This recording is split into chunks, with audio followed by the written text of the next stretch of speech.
Perfecto, ya es el momento de hacer un análisis alrededor de el balance económico del país, ya cerrando este año y este ejercicio fiscal 2024. Y para este tema nos acompaña el exministro de Economía y Finanzas, Mauricio Pozo, a quien le saludamos y le damos la cordial bienvenida. Mi querido economista, ¿cómo está? Buenos días, bienvenido. ¿Cómo ha sido usted, o cómo considera que ha sido el manejo económico del actual gobierno ya cuando estamos a puertas de cerrar este año 2024? Un año tan difícil, tan complicado, con algunas crisis. ¿Cree que se ha podido ordenar las finanzas públicas? Bueno, hemos partido de una situación complicada hace un año. Efectivamente, había un desequilibrio fiscal importante. Había un monto de atrasos también significativo por sobre los 5,000 millones de dólares. Las reservas internacionales estaban en cerca de 4,500 millones. Y el país estaba muy alejado de los mercados internacionales y del financiamiento externo. Desde esa perspectiva, el avance ha sido importante a la fecha. Es decir, hay recuperación de reservas internacionales. En este momento estamos hablando de cerca de 7,600 millones. Hay una baja del desequilibrio fiscal.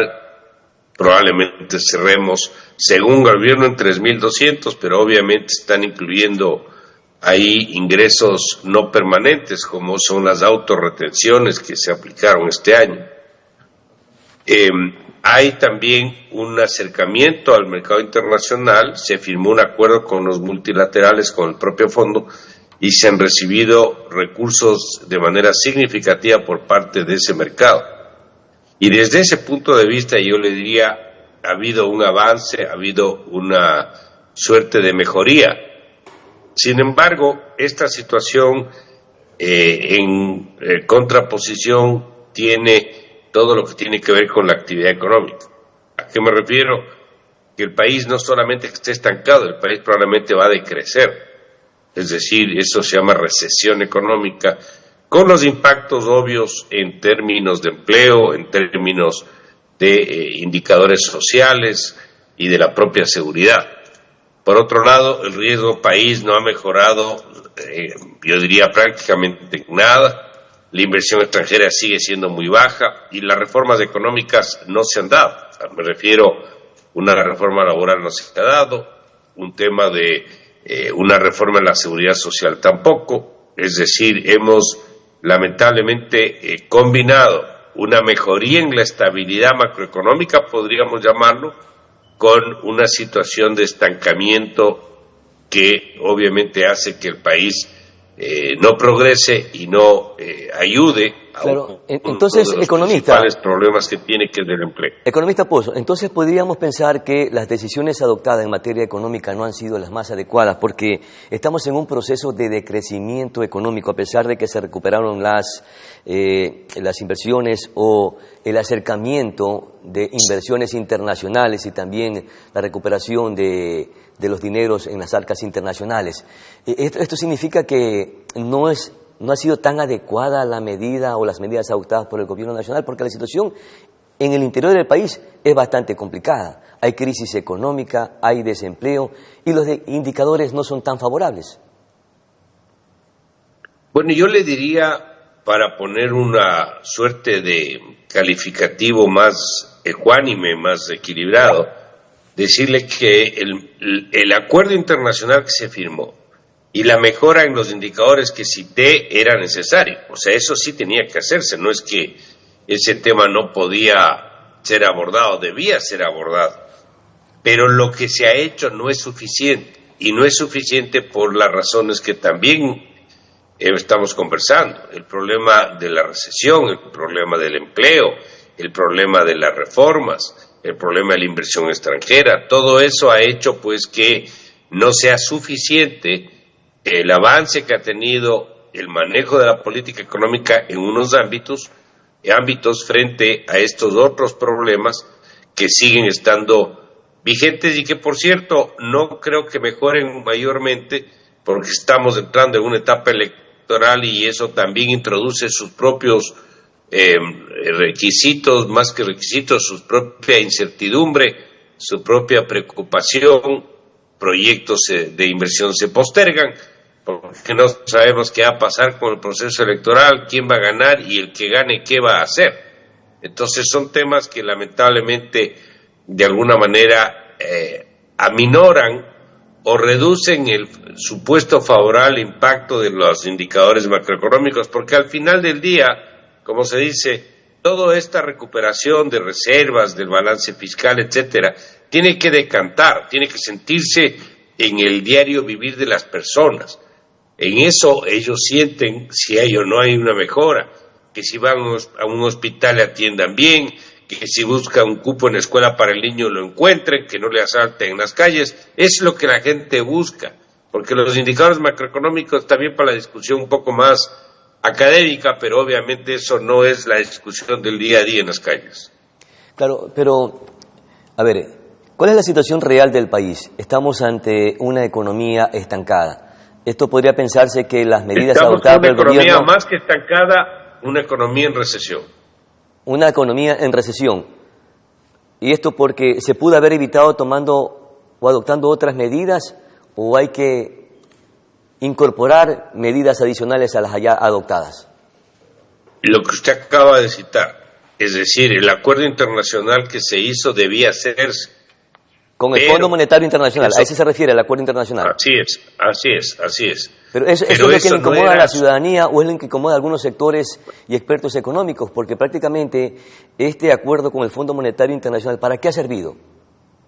¿Para qué sirvieron esos dineros?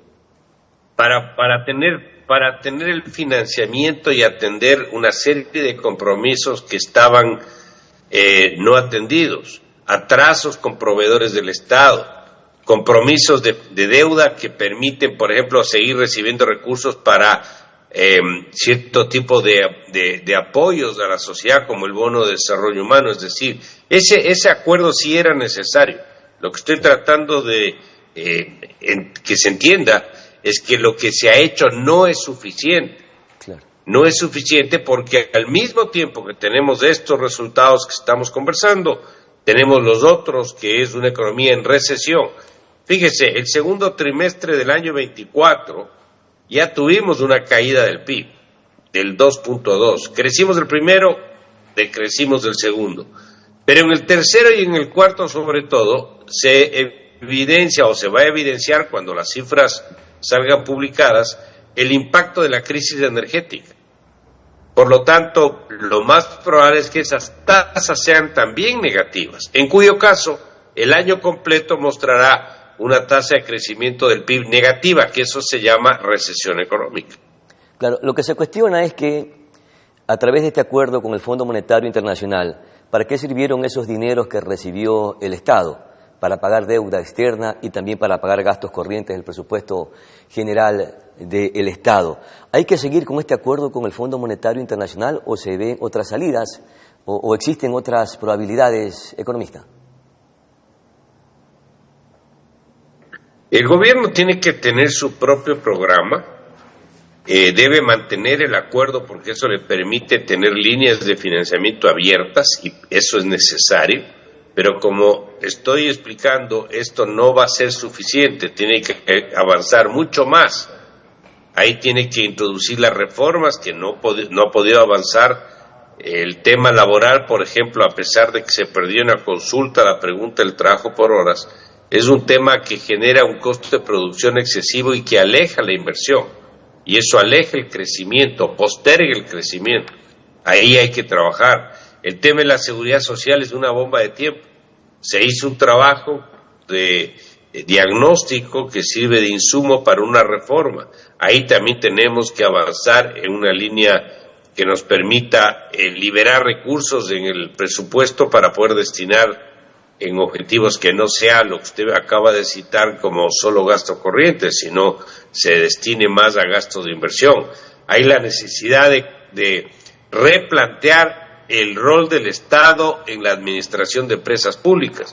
El Estado no es empresario, el Estado es su supervisor, es controlador, es sancionador si fuera el caso, pero no es empresario.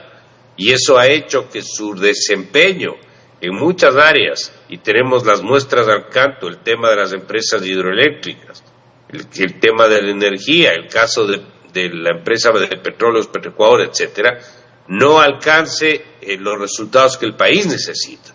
Ese es otro ámbito de una reforma que no hemos avanzado tampoco. El propio tamaño del Estado, sobredimensionado, que demanda cada vez más recursos.